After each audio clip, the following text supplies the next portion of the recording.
My mom smirked. "We already made copies of your apartment key for your sister. Be prepared." That's when I realized what had happened to my missing spare key and replied, "Then prepare for prison too."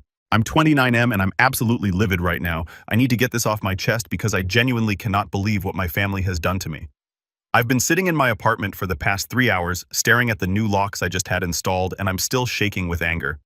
Let me give you some background first. I work as a software engineer and have been living independently since I was 22.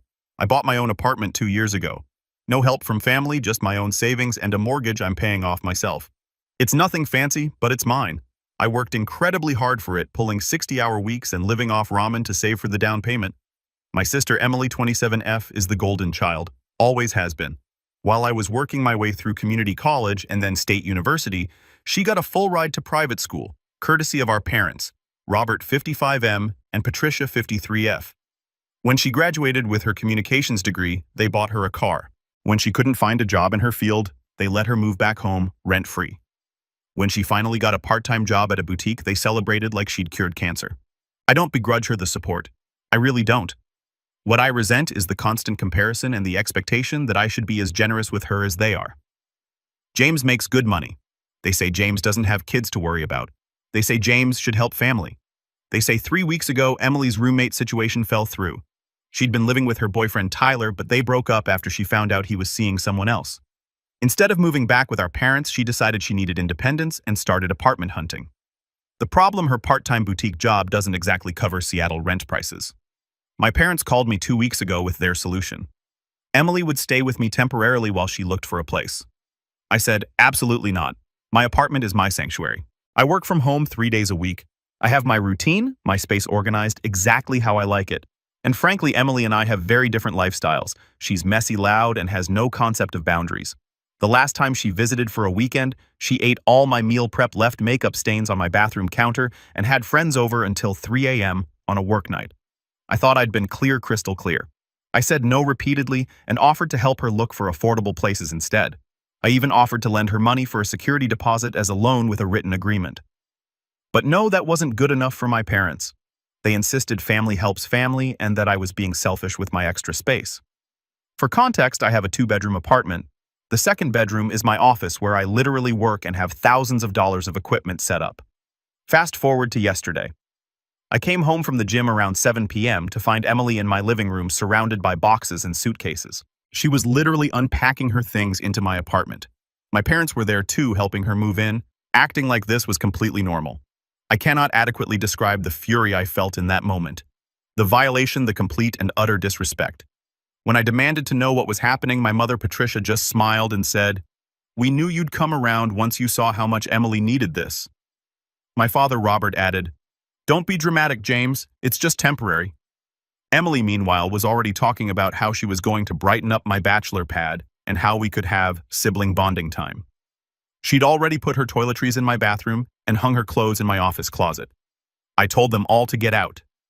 Immediately, my mother tried to guilt trip me, saying I was being cruel to my sister in her time of need. My father tried to be stern, telling me this was happening whether I liked it or not. Emily started crying, saying I was being mean and that she had nowhere else to go. But here's the kicker. Here's what sent me into a blind rage. My mother then said, "Well, it doesn't matter what you say. We had copies of your keys made for Emily. She's family and this is happening." They had copies made of the keys. Apparently, they'd taken my spare key during their last visit. I kept it in a kitchen drawer for emergencies and had made multiple copies.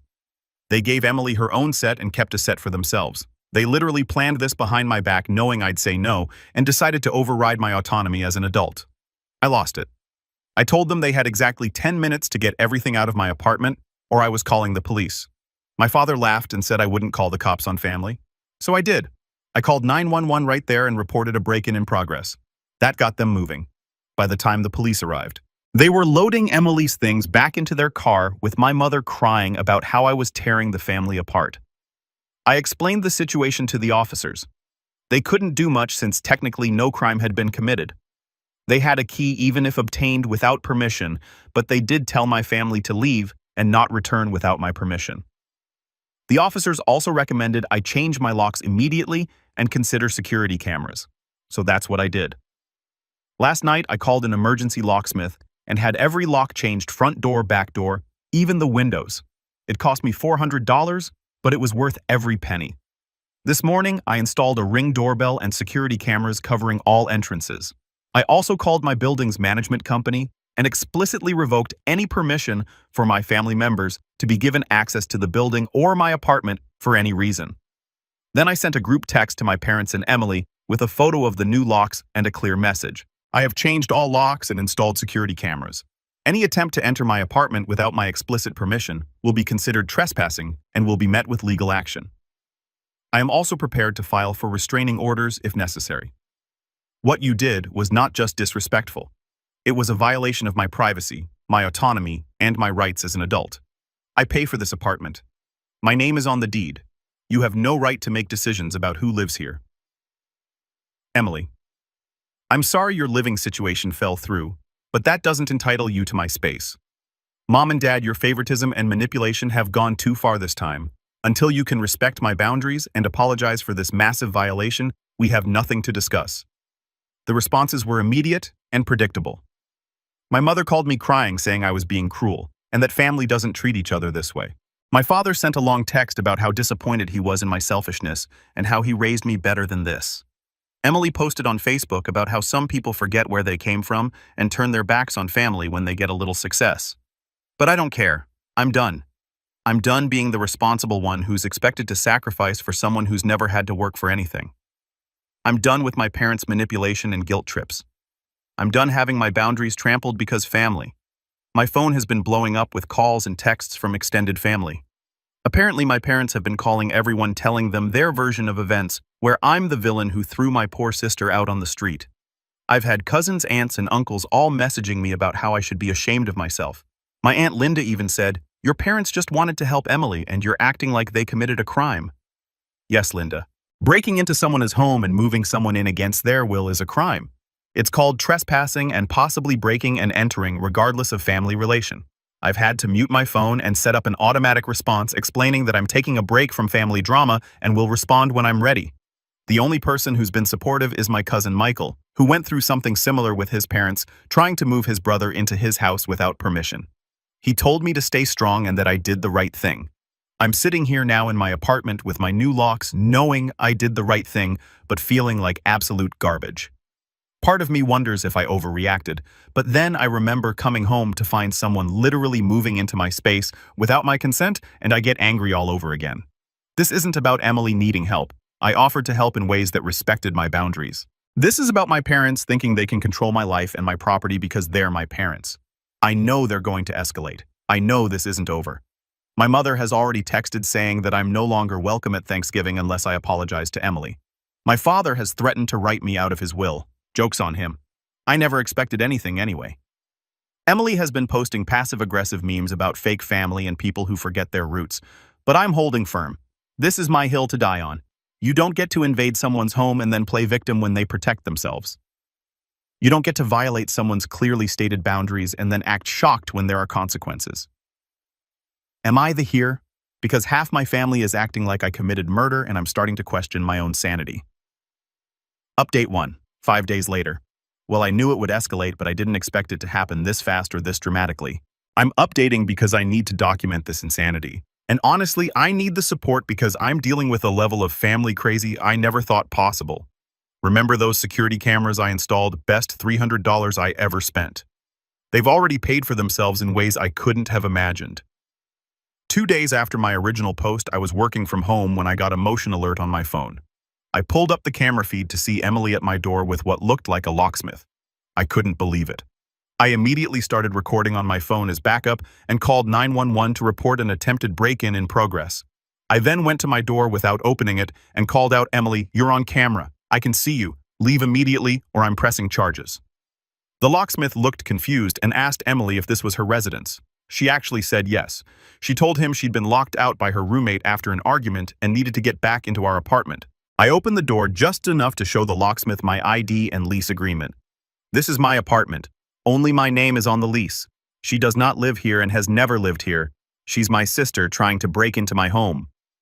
The locksmith immediately backed off, apologizing and saying he'd been misled. He left despite Emily begging him to help her. Emily then proceeded to have a complete meltdown in my hallway. She was screaming about how I was ruining her life, how she had nowhere to go, how I was a terrible brother.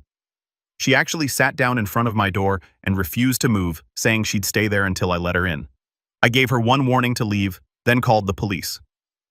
When the officers arrived, same ones from before, actually. Emily tried to play the victim, saying we'd had a roommate dispute, and I'd illegally evicted her. Fortunately, I had everything documented: the lease, the security footage, the previous police report. The officers told Emily she was trespassing and needed to leave. They also warned her that if she returned, she'd be arrested. But wait, it gets better. An hour after Emily left, my parents showed up. They didn't try to enter. They'd learned that lesson, but they stood outside my door for 20 minutes with my mother Patricia calling through the door about how I was destroying the family, how Emily was staying in a hotel because of me, a lie. She's back at their house, and how they never thought they'd raise such a heartless son. My father Robert tried a different approach, saying that if I didn't help Emily, they'd never forgive me and I'd be dead to them. He actually said, "You're choosing your precious apartment over your family. When we're gone, you'll regret this." I recorded everything through my door camera. Every word, every guilt trip, every manipulation tactic. When they finally left, I sent them a cease and desist letter I'd had a lawyer friend help me draft. It stated that any further attempts to enter my property or harass me would result in legal action. The family explosion after that was nuclear. My phone blew up with messages from relatives I haven't heard from in years. The narrative my parents were spinning was that I'd made Emily homeless and called the police on her for simply asking for help. They conveniently left out the part about trying to break in with a locksmith or their previous forced entry. My Aunt Karen called me screaming about family values. My Uncle David sent a long email about how success had gone to my head. Cousins I barely know were commenting on Emily's Facebook posts, calling me heartless and selfish. Emily herself posted a photo of herself crying with the caption, "When your own brother treats you worse than a stranger would." But here's where things took an interesting turn. My cousin Michael, the one who'd been supportive, commented on Emily's post with screenshots of my security footage. "Emily with a locksmith, my parents harassing me at my door." He wrote, "Maybe tell the whole story, Emily. Breaking into someone's home isn't asking for help." The comments section exploded. Some family members doubled down, saying I should have let her in regardless. Others started questioning the narrative they'd been fed. A few reached out to me privately, apologizing for jumping to conclusions and asking for my side of the story. I've started a folder documenting everything, every text, every email, every social media post, all the security footage. My lawyer friend Daniel says I have enough for a restraining order if I want one, especially with Emily's attempted break-in and my parents' continued harassment.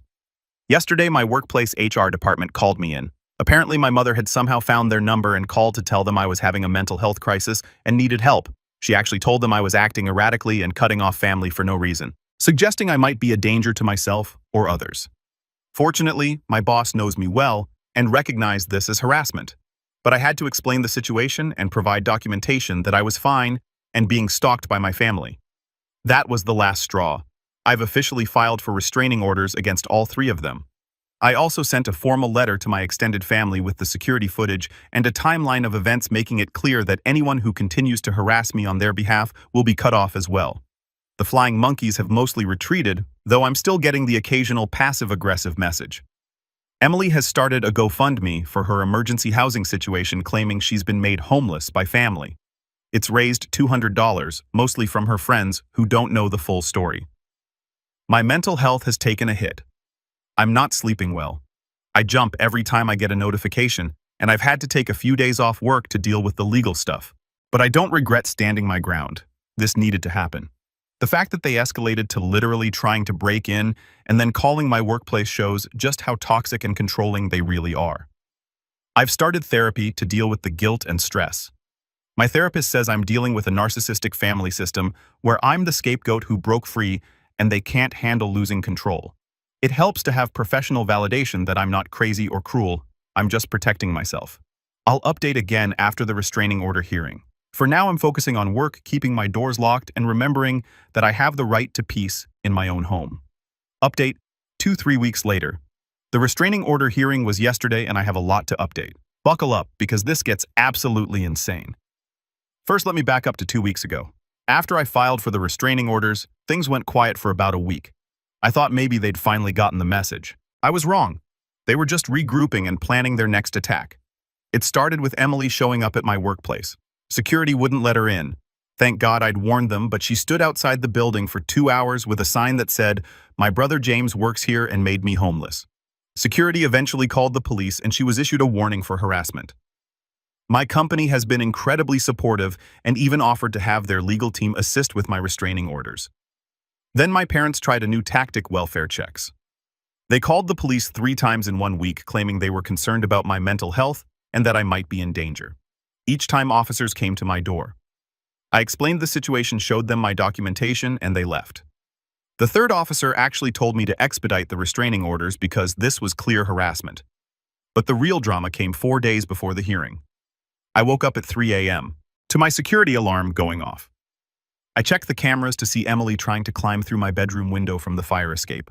She'd actually brought a crowbar and was trying to pry the window open. I called 911 immediately. This time she was arrested, attempted breaking and entering, trespassing, and possession of burglary tools. She spent the night in jail before my parents bailed her out. You'd think this would be rock bottom, but no. The next day my parents sent me a letter from a lawyer. They were threatening to sue me for emotional distress and defamation for sharing the security footage with family members. They also claimed I owed Emily money for illegally evicting her from an apartment she never lived in and causing her financial hardship. Their lawyer seemed sketchy, and a quick Google search showed he'd been reprimanded by the Bar Association twice. I forwarded everything to Daniel, my lawyer friend, who officially took my case pro bono. He sent a response that essentially said their claims were baseless and that continuing to harass me would only strengthen my restraining order case. He also pointed out that sharing factual security footage of crimes being committed wasn't defamation. It was evidence. The restraining order hearing was yesterday morning. I thought it would be straightforward given all the evidence, but my family turned it into a circus. They all showed up, not just my parents and Emily, but also my aunts Linda and Karen, my uncle David, and several cousins. They'd clearly coordinated their outfits to look like a grieving family, all in black like they were at a funeral. Emily took the stand first and spun a tale of woe about how I'd promised she could stay with me, then changed my mind and threw her out, leaving her homeless and destitute. She actually cried on cue, claiming she was so desperate that she just wanted to talk to me through the window. When my lawyer presented the security footage of her with the crowbar, she claimed she was just trying to return a tool I'd lent her. The judge's face was priceless. My mother, Patricia, testified that I'd been mentally unstable lately, cutting off family for no reason and acting paranoid. She suggested I might be on drugs or having a psychological break. When my lawyer asked her about making copies of my keys without permission, she said it was just what families do and that she was concerned about my safety. My father, Robert, tried to play the stern patriarch, saying this was a family matter that didn't belong in court and that I was bringing shame on our family name by airing private disputes. He actually told the judge that as my father, he had a right to access my home to check on my well-being. The judge had to explain that parental rights don't extend to breaking into adult children's homes. When it was my turn, I presented everything chronologically: the texts, the emails, the security footage, the police reports, the workplace harassment, the false welfare checks. My lawyer had organized it all into a clear timeline that showed a pattern of escalating harassment and attempted illegal entry. The judge asked Emily directly if she had ever lived in my apartment or had any legal claim to residency there. She tried to dodge the question, but ultimately had to admit that no, she'd never actually lived there. The judge then asked my parents if they had made copies of my keys without my permission. They tried to justify it, but had to admit that yes, they had. The judge granted all 3 restraining orders, 2 years for each of them. They cannot come within 500 feet of my home or workplace, cannot contact me directly or through third parties, and cannot post about me on social media. The judge specifically noted that the escalation from unauthorized key copying to attempted break-in with tools showed a dangerous pattern that justified the protection orders. The courtroom erupted. My mother started wailing about how I was killing her, that she'd never see her son again. My father called me a disgrace to the family name. Emily screamed that I'd ruined her life and she'd make me pay. The judge had to threaten them with contempt to get them to leave. As they were leaving, my Aunt Linda loudly said, "I hope you're happy. You've destroyed this family." My cousin Michael, who'd come to support me, responded, "No, they destroyed it when they tried to break into his home. He just refused to be a victim." Last night, the family Facebook drama reached new heights. Emily posted about the injustice of the court system protecting abusers, meaning me, while leaving victims, meaning her, homeless. My parents posted about losing their son to mental illness and asked for prayers. The extended family is completely divided. About half think I'm right. Half think I'm the devil incarnate. But here's the beautiful thing. I don't care anymore. I'm free. For the first time in my life, I don't have to worry about them showing up uninvited. I don't have to deal with the guilt trips, the manipulation, the complete disregard for my boundaries. My apartment is truly mine now. My company has been amazing through all this. They've offered me the option to work fully remote for a while if I need to, and they've even provided some free counseling sessions through our employee assistance program. My boss told me she's proud of me for standing up for myself and that she's seen too many people let family destroy their lives because they're afraid to set boundaries. I've also been overwhelmed by support from unexpected places. Old college friends who saw the drama unfold on social media have reached out. My neighbors who witnessed some of the harassment have offered to be witnesses if I need them. Even my landlord called to say he supports me and has added my family to the building's banned list. The therapy has been helping a lot. My therapist says this extinction burst the escalation before they finally accept the boundaries is actually a good sign. It means the boundaries are working. She's helped me see that I've been programmed since childhood to sacrifice my needs for Emily's wants. And breaking that programming is like breaking an addiction. I'm planning to stay strong with the no contact even after the restraining orders expire. I've changed my emergency contact at work to Michael, updated my will to exclude them entirely, and remove them from any banking or medical authorizations they might have had. I'm also considering moving once my lease is up, not because I'm running, but because I want a fresh start somewhere they've never been. For now, I'm taking it one day at a time. I'm sleeping better knowing they legally can't come near me. I'm focusing on my work, my friendships, and building a chosen family of people who actually respect me. It's lonely sometimes, especially with the holidays coming up. But it's a peaceful kind of lonely, not the chaotic stress I've lived with for years.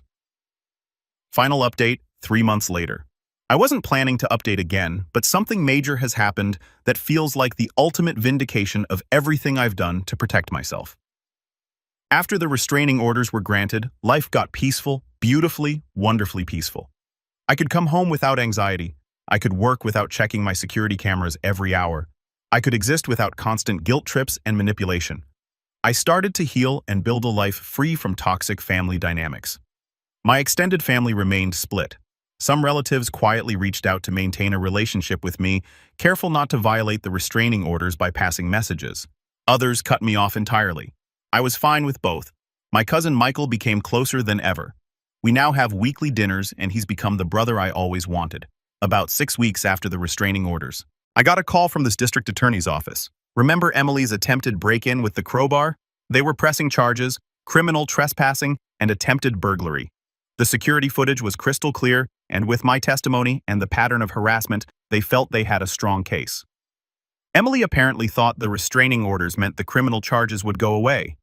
She was wrong. When she was formally charged, she lost her job at the boutique. Turns out, having pending burglary charges doesn't look great in retail. My parents hired her a lawyer, but not a good one. They'd spent most of their savings on the previous lawyer for the restraining order hearing and couldn't afford quality representation. The trial was last week. I testified about the pattern of harassment, the unauthorized key copying the multiple attempts to break into my home. The prosecution presented all the security footage, the police reports, the documentation of the escalating behavior. Emily's defense was basically that she was desperate and just wanted to talk to me. The crowbar, her lawyer argued, was for self-defense because she was scared to be out at night. The jury deliberated for less than 2 hours. Guilty on all charges. Emily was sentenced to 6 months in jail, suspended to probation, 200 hours of community service, mandatory therapy, and she has to pay restitution for my security system and lock changes. She also now has a criminal record, which will follow her forever. The judge called her behavior an egregious violation of personal boundaries and said she showed a concerning pattern of escalation that could have resulted in serious harm. My parents were devastated. In their minds, this was all my fault for involving the law in a family matter. But here's where things get interesting. During the trial, something else came to light. Emily had done this before. One of her ex-boyfriends came forward after seeing news about the trial on local Facebook groups. She tried to break into his apartment after their breakup, claiming she lived there and needed to get her things. He'd never pressed charges because her parents paid him off and begged him not to ruin her life. This information came out after the verdict, but it validated everything I'd felt about her behavior. This wasn't just about her being desperate for housing. This was a pattern of refusing to accept boundaries and believing she was entitled to other people's spaces. The family explosion after the verdict was nuclear, but different this time. Some relatives who'd been on Emily's side reached out to apologize. My Aunt Linda sent me a long email saying she'd been wrong and that she was sorry for not seeing how serious the situation was. Even my Uncle David called to say he understood why I'd done what I did. The most shocking development came yesterday. My parents reached out through their lawyer, asking if I'd be willing to do family mediation, not to reconcile, but to process what had happened. According to the letter, they've been in therapy court, mandated for Emily, voluntary for them, and their therapist suggested family mediation to address the systemic issues that led to the situation. The letter included something I never thought I'd see: an admission of wrongdoing, not an apology, but an acknowledgement that they had overstepped boundaries and failed to respect my autonomy as an adult. They admitted to showing favoritism to Emily and putting unfair expectations on me. They even acknowledged that making copies of my keys was wrong and that they'd enabled Emily's problematic behavior. I haven't decided about the mediation yet. The restraining orders are still in effect, so it would have to be done through lawyers or after they expire. Part of me wants to try to see if there's any hope of a functional relationship, but a bigger part of me is happy with the peace I found and doesn't want to risk opening that door again. My therapist says the fact that I even have a choice is huge progress. 6 months ago, I would have jumped at any chance for family reconciliation, no matter how toxic. Now I'm actually considering what's best for me, not what would make them happy or what would look good to extended family. I've since moved to a new apartment, not out of fear, but because I got a promotion and could afford a better place. It's in a building with doorman security, which gives me extra peace of mind. I didn't tell anyone in my family except Michael about the move. It feels like a fresh start, a place that was never tainted by their invasion. The most important thing I've learned from all this is that family isn't a free pass to violate boundaries. Blood relation doesn't grant ownership over your life, your space, or your decisions. You have the right to protect yourself even from family, especially from family, if they're the ones causing harm. I've also learned that when you stand up to toxic behavior, you find out who really supports you. I lost some family members, but I gained deeper relationships with others. I strengthened friendships with people who respected my boundaries from the start. I built a chosen family that treats me with more love and respect than my birth family ever did. To anyone dealing with similar situations, document everything. Stand your ground, get legal help. Don't let guilt make you a doormat. You deserve peace in your own home. You deserve relationships that don't require you to sacrifice your safety and sanity. It's not selfish to protect yourself, it's necessary. As for Emily, she's living with our parents and doing her community service. I heard through Michael that she's been telling people she's the victim of a misunderstanding, but most people aren't buying it anymore. Criminal conviction tends to change the narrative. My parents are apparently in coos therapy, dealing with the reality that they're enabling created this situation. They've lost most of their savings on legal fees. Their daughter has a criminal record, and their son has a restraining order against them, all because they couldn't respect a simple no. I sometimes wonder how different things could have been if they'd just accepted my boundary from the start. If they'd respected my no about Emily moving in, if they hadn't made those keys, if they hadn't tried to force their will on me, we might still be a family, a dysfunctional one, but still connected. But they made their choices, and I made mine. I chose myself. I chose peace. I chose safety. And despite the pain and drama it took to get here, I'd make the same choice again. My new apartment is quiet. My life is calm. My future is mine to decide. And that's worth more than a toxic family connection could ever be.